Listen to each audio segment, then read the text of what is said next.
Hoy vamos a comenzar a hablar de tecnología de cereales y específicamente vamos a hablar de lo que es molienda de trigo, es decir, cómo a través de la molienda de trigo podemos producir harinas, ¿sí? Y todo lo que lleva el proceso asociado desde la recepción del cereal hasta el producto final obtenido.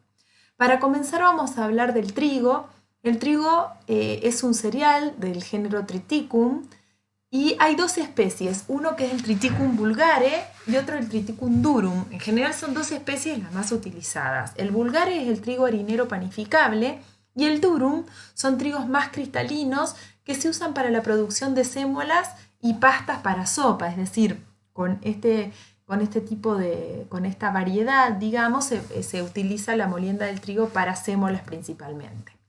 En cuanto a la composición del grano de trigo, muy generalmente podemos dividir en tres partes al trigo. La parte central del grano de trigo, que es toda la parte que tiene el endospermo, ¿sí? Que forma parte del endospermo, que es un 83 a un 85%, eso es lo que va a ser la harina, dentro del cual está el germen de trigo. El germen de trigo ocupa muy poquita cantidad. Luego tenemos también ahí almidón, ¿sí? Que, ahí el germen, que yo no les dije, tiene del 2 al 5%.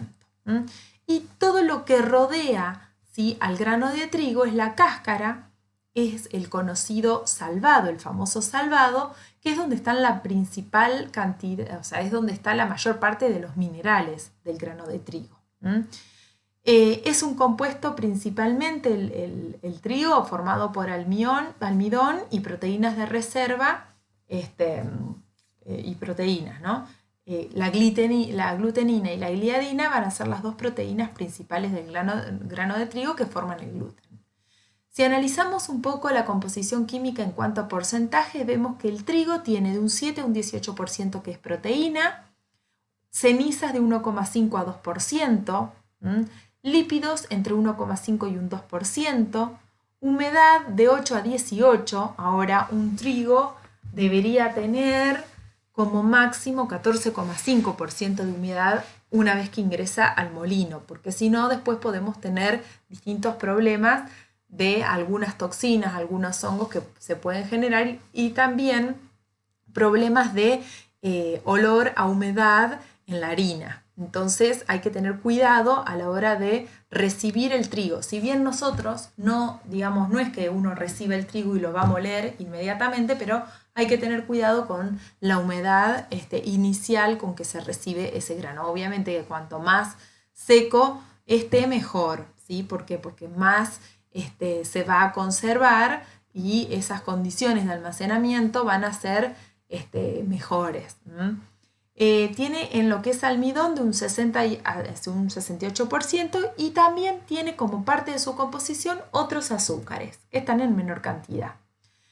Lo interesante aquí es hablar de las proteínas. Dentro de las proteínas del grano de trigo tenemos aquellas que se solubilizan en agua y aquellas que son insolubles.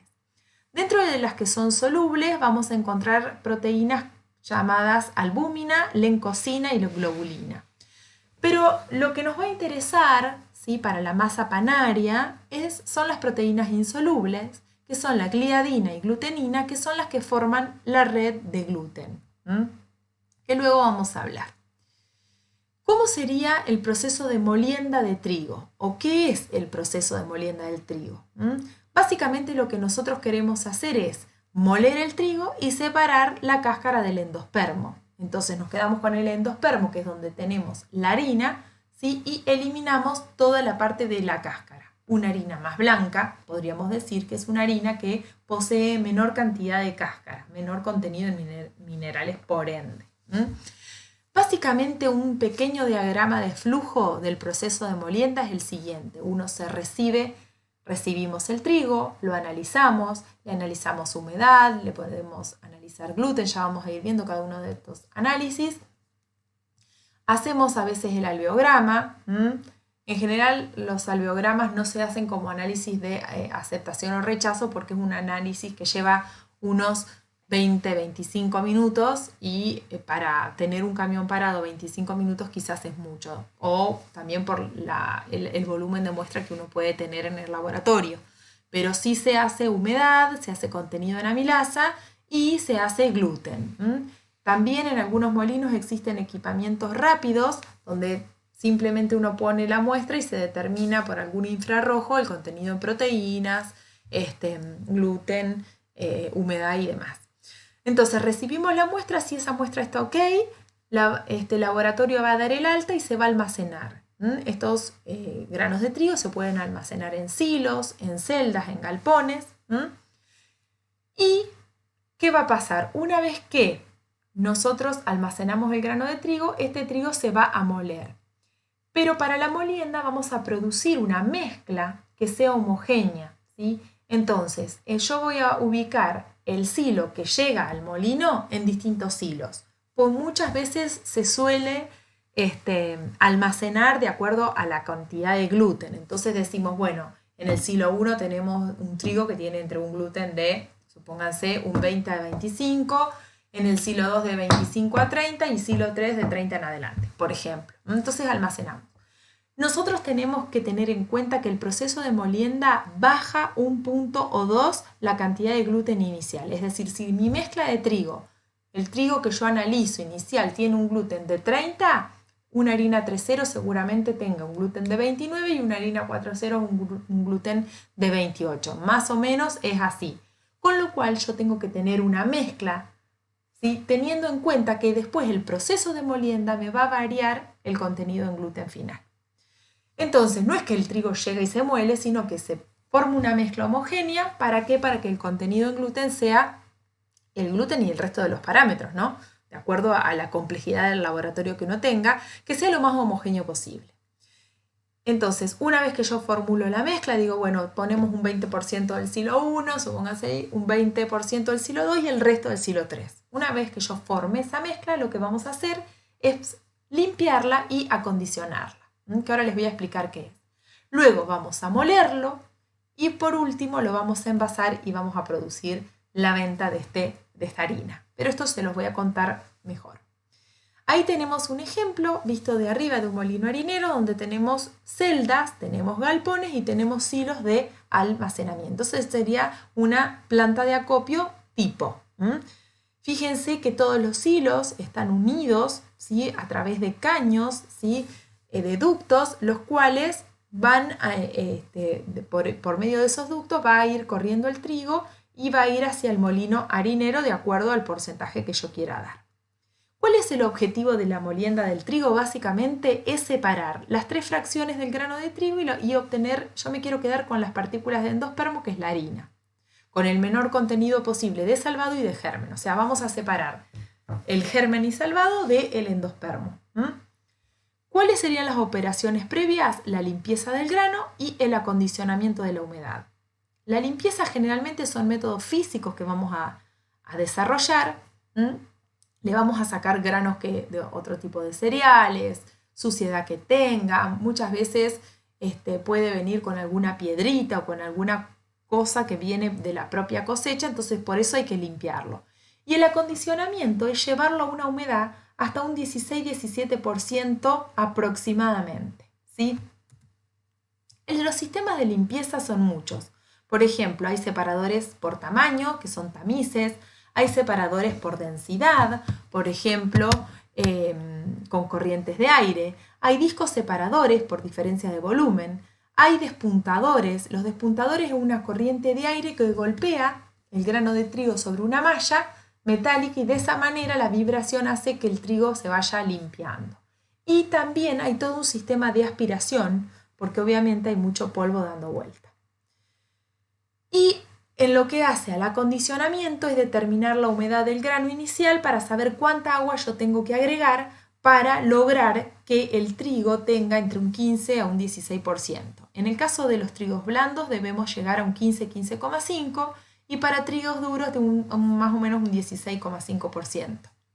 Luego se deja en reposo de 12 a 36 horas, depende el molino harinero, a temperaturas controladas, menores a 45 grados. Recuerden que los cereales son inflamables, entonces siempre las temperaturas deben ser controladas. Luego vamos a llevar esto a un proceso de molienda. ¿En qué consiste la molienda? La molienda consiste en hacer pasar el trigo por los bancos de molienda, que ahora se los voy a mostrar.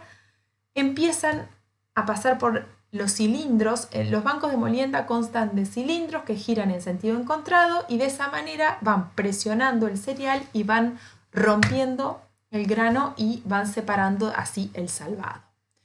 Luego va a haber separación en distintas fracciones a través de cernidores, y luego pasa por lo que se llama los bancos de molienda que tienen cilindros lisos, y estos cilindros lo que hacen es dejar, dejan a la harina más suave, ¿sí? Con una densidad inferior. Hay separación de partículas por su tamaño después en distintos cernidores, que se llaman plan-sifter, ya los vamos a ver. Se separa el germen y se obtiene finalmente la harina. Aquí tenemos una muestra, por ejemplo, de bancos de molienda, ¿sí? Esos naranjas que ven ahí. Entonces hay distintos bancos, en este caso pueden ver 6. Perdón. 8 en este caso, en el ejemplo de este molino tiene 8, tiene 5 estriados y 3 lisos. Es muy compleja el funcionamiento de un molino harinero, habría que verlo en vivo como para darnos cuenta. Es una de las industrias que se realiza sí o sí en altura, a diferencia, o sea, no puede ser en un solo piso, sino son en varias plantas. Ahí tenemos un ejemplo de cómo sería la molienda del trigo, el sistema de rodillos. Fíjense que tienen rodillos, estos rodillos van girando en sentido encontrado, por arriba ingresa el trigo y de esa manera se va aplastando el cereal y se va moliendo. Luego pasan por estos trituradores, ¿sí? Que son estos trituradores, lo que hacen es van separándose las sémolas, y pasa por lo que se llama plan-sifter. Los plan-sifter es una máquina cernidora del tamaño de una habitación. En general hay varias en los distintos molinos que tienen muchísimos tamices donde se van tamizando las distintas harinas. También podemos encontrar sazores si queremos clasificar según tamaño y peso específico. El sazor clasifica entonces las harinas, el producto según tamaño y peso específico. El procedimiento se realiza succionando aire a través de un tamiz de abajo hacia arriba y esto hace que se forme una capa de producto, lográndose así la limpieza. En general, esto se usa para lo que son sémolas. Luego se envasa y se almacena la harina.